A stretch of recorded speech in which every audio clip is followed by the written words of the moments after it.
ओम नमः शिवाय, जय श्री महाकाल। तो गुरुजी का है कि विशेषकर आज का जो उपाय है ओम से होने वाला है। तो चलो उपाय के लिए आपको शहद के साथ बिंदी लेनी है, ठीक है। और ये उपाय करना है। इस उपाय करने के बाद धन संपदा में वृद्धि होगी, व्यापार में नौकरी में तरक्की होगी, ठीक है। और जो भी शादी जुड़ी समस्या है वो भी समाप्त होगी। तो आज की इस वीडियो में हम आपको 3 उपाय बताएंगे। तीनों उपाय बहुत ही ज़्यादा विशेष होने वाले हैं। तो ये उपाय कैसे करना है उसकी जानकारी देंगे। उसके पहले इस वीडियो को लाइक कर दें, चैनल पर नए हो सब्सक्राइब कर दें और कम से कम 3 लोगों की मदद जरूर करिएगा इस वीडियो को उनके साथ शेयर कर। तो जानते हैं पहला वाला उपाय। विशेषकर ये उपाय क्यों करना है। देखिए, अगर आपकी ऐसी कोई दिल की बात है, कामना है, इच्छा है जो आप चाहते हो कि पूर्ण हो जाए, ठीक है, तो आपको ये विशेषकर उपाय जरूर करना है। इस वाले उपाय में क्या क्या सामग्री की जरूरत है। सबसे पहले जो सामग्री आपको लेनी है वो है बेलपत्र। कितने बेलपत्र लेना है, तो मात्र आपको एक बेलपत्र लेना है और जो बेलपत्र लो ना वो कहीं से खंडित टूटा फूटा ना हो। इसके बाद जो अगली सामग्री लेना है वो है शहद। कितना शहद लेना है, मात्र 1 चम्मच शहद भी लेते हो ना तो भी काफ़ी है इस उपाय के लिए।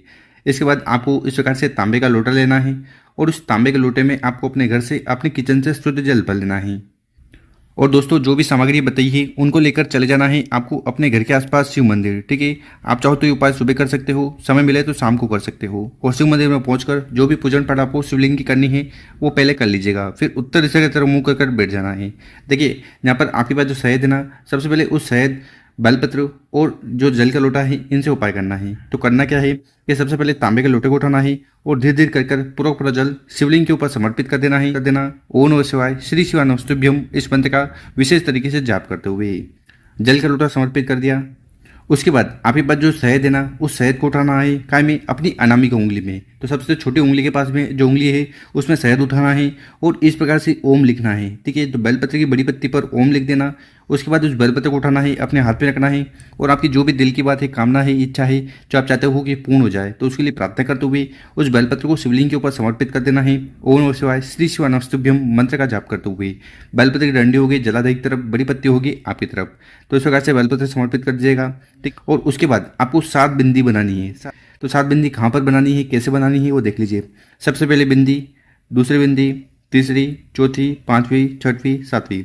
तो इस प्रकार से आपको 7 बिंदी लगानी है और ये सातों बिंदी उतरते हुए लगानी है। देखिए, आपके जीवन में जो भी दुख है, परेशानी है, समस्या है, जो आप चाहते हो कि समाप्त हो जाए, खत्म हो जाए, तो उसके लिए आपको उतरते हुए ऊपर से नीचे बिंदी लगा देनी है, ठीक है। तो इस प्रकार से आपको पहला वाला उपाय करना है। उसके बाद आपको शिवलिंग के पास बैठ जाना है। अपना नाम और गोत्र का उच्चारण करते हुए माता अशोक सुंदरी जी, भगवान भोलेनाथ से प्रार्थना करना है कि आपके दिल की हर प्रकार की कामना, इच्छा पूर्ण करें। साथ ही साथ जो दुख, परेशानी, समस्या है उन्हें समाप्त करें। तो ऐसी प्रार्थना करते हुए विशेष उपाय जरूर करिएगा। अब जानते हैं गुरु जी द्वारा बताया गया अगला उपाय। विशेषकर ये उपाय क्यों करना है। देखिए, अगर आपके घर में धन संपदा से जुड़ी समस्या आ रही है, ठीक है, आपके जो कार्य हैं वो अटके जा रहे हैं, कहने का मतलब है कि कौन सी भी कामना पूर्ण नहीं हो रही ना, तो फिर ये उपाय करने से नहीं चुकना है। इस वाले उपाय में सबसे पहले जो आपको सामग्री लेना है वो है गुड़, ठीक है। तो आपको इस प्रकार से एक गुड़ का टुकड़ा ले लेना है। इसके बाद जो अगली अगली सामग्री आपको लेनी है वो है चने की दाल, ठीक है। कितने चने की दाल लेनी है, तो आपको गिनकर 7 चने की दाल लेनी है। 7 चने की दाल लेना है, ठीक है। और ये कहीं से टूटे फूटे ना हो, मतलब कि आपको चने की दाल जो लेना है ना वो आधी रहती है, तो वैसे ही लेनी है। और आखिरी में आपको तांबे का लोटा लेकर उसमें आपको अपने घर से, अपने किचन से शुद्ध जल भर लेना है। और जैसा कि आपको आगे जानकारी दी है, उन सभी सामग्री को लेकर चले जाना है शिव मंदिर, ठीक है। शिव मंदिर में पहुंचकर जो भी पूजन पाठ आपको शिवलिंग की करनी है वो कर लीजिएगा। फिर उत्तर दिशा की तरफ मुंह कर बैठ जाना है। देखिए, आपकी जानकारी के लिए बता दें कि शिवलिंग के ऊपर चने की दाल का बहुत ही ज़्यादा महत्व है। इस उपाय करने के बाद आपकी जो आर्थिक स्थिति है वो सुधरती है।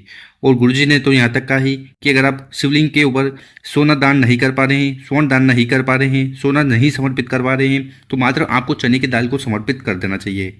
तो इस वाले उपाय में आपको करना क्या है कि सबसे पहले आपके पास जो गुड़ के टुकड़े हैं ना उनको उठाना है और जल के लोटे में डाल देना है। इस प्रकार से गुड़ वाला जल तैयार कर लेना, ठीक।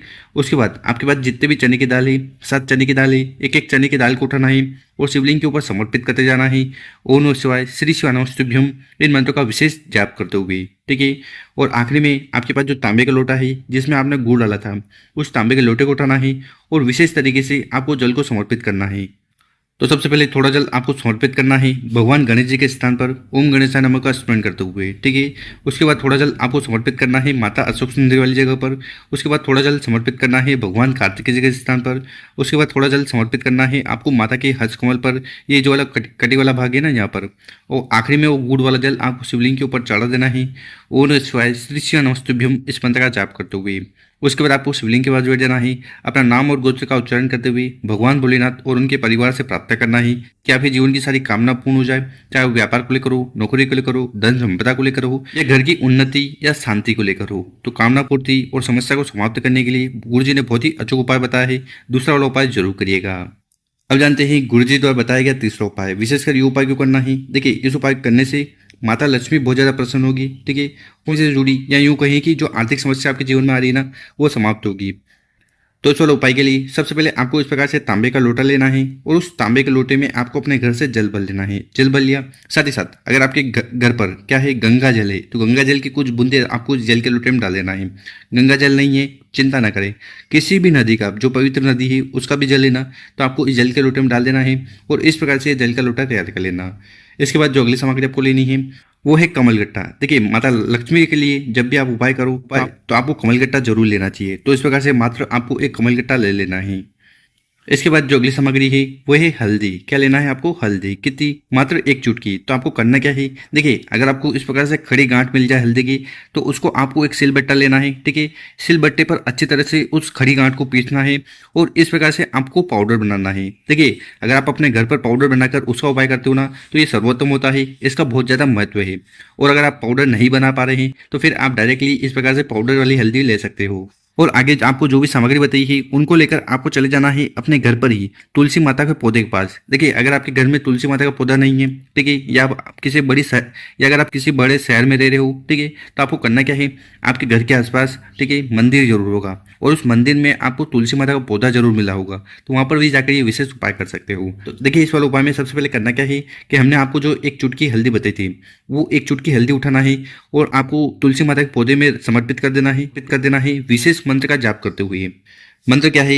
मंत्र है ओम नमः भगवते, क्या है? ओम नमो भगवते वासुदेवाय। तो इस मंत्र का जाप करते हुए आपको सबसे पहले जो हल्दी है वो आपको तुलसी माता के पौधे में समर्पित कर देनी है, ठीक है। हल्दी समर्पित कर दी। ठीक इसी प्रकार से आपके पास जो एक कमलगट्टा है ना, उस कमलगट्टे को उठाना है और जहाँ पर आपने हल्दी समर्पित करी है उस हल्दी के ऊपर आपको उस कमलगट्टे को समर्पित कर देना है। ओम लक्ष्मी नमो, ओम लक्ष्मी नमो, ओम महालक्ष्मी नमो, इस मंत्र का जाप करते हुए दो सामग्री समर्पित कर दी। उसके बाद आपके पास जो तांबे का लोटा है जिसमें आप गंगा जल मिला के लाए हो, उस तांबे के लोटे को उठाना है और धीरे धीरे कर पूरा जल आपको तुलसी माता के पौधे में समर्पित कर देना है। ओम महालक्ष्मी नमो, ओम भगवते वासुदेवा, इन मंत्रों का जाप करते हुए, ठीक है। तो इस प्रकार से आपको तीसरा वाला उपाय करना है। इस उपाय करने के बाद माता लक्ष्मी की असीम कृपा आप पर होगी, भगवान विष्णु बहुत ज़्यादा प्रसन्न होंगे और आपके घर में जो धन से जुड़ी समस्या आ रही है, माता लक्ष्मी से जुड़ी समस्या आ रही है, आर्थिक स्थिति खराब चल रही है, कर्ज से जुड़ी समस्या आ रही है, तो ये उपाय करने से सारी प्रॉब्लम समाप्त होने लगेगी। तो गुरु जी द्वारा बताया गया बहुत ही अचूक और विशेष उपाय है, कर जरूर देखेगा। ओम नमः शिवाय, जय श्री महाकाल। मिलते हैं हम आपसे को नए वीडियो में।